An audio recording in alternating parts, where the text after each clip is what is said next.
Chief Minister N. Biren's advanced security team bound for Jiribam ambushed by Kuki militants at T. Laijang near Kotlane on National Highway 37 Jiribam Road Monday morning at 10:30 a.m. One security personnel has been injured.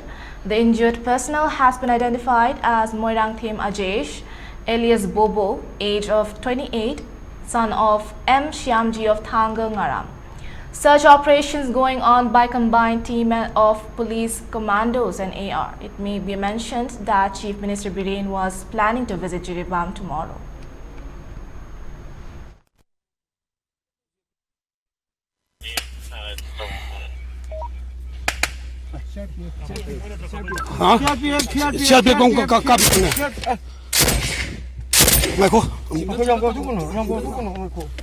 Zai kai kolin gi hadar ga kutu na rai.